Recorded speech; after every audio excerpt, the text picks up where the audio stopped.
Queen wife और सनातनी सिनेमार सफलता पर विदिशा क्राफ्ट बैनर रे रिलीज होइछि सिनेमा तोर मोर प्रेम।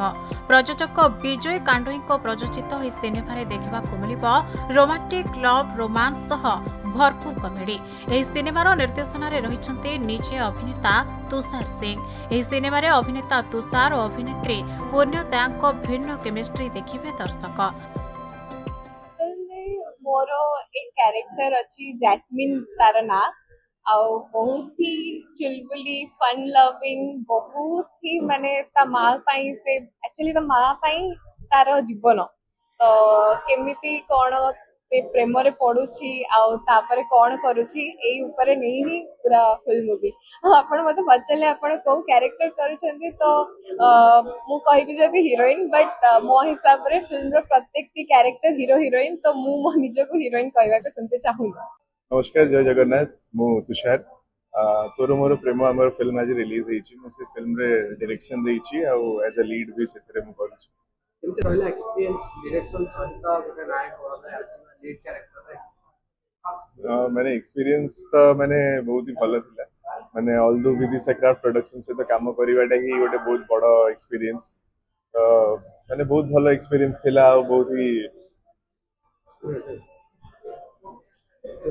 बहुत ही बढ़िया एक्सपीरियंस थिला आ बहुत ही भलो भी लागिला पूरा क्रू मेंबर समस्त सहित काम करी। चलचित्रर प्रयोजना करिसेंती श्री विजय कांडोई एवं निर्देशना देइछंती तुषार सिंह।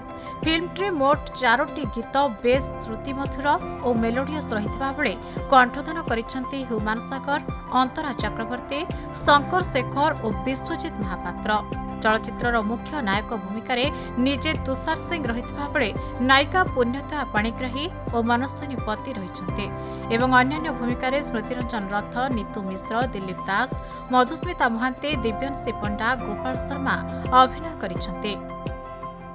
नमस्कार, मु विजय कांडोई। आम विदिशा क्राफ्ट रे एटा होची 22 नंबर मूवी आउ एटारे मु नुआ director Tushar as a hero आउ डायरेक्शन देइची। तार एटा फर्स्ट मूवी जोटा कि से डायरेक्शन देइची आउ पूर्णतया हीरोइन हमर फिल्म रे हमर एटा लव स्टोरी अछि प्लस कॉमेडी अछि। लोकों को निश्चय भल लागियो। भिन्न प्रकार लव स्टोरी अछि, लोकों को निश्चय भल लागियो आ बहुत भल लागियो। हाँ, फ्रेशर जेति भी आसिया कथा सामना को सेति पई मु गोटे फ्रेशर को नै कि ये फिल्म ता करछि आ पब्लिक को निश्चय बहुत भल लागियो बोली मोर आशा। कटक आरित महापात्र रिपोर्ट, खबर ओडिशा।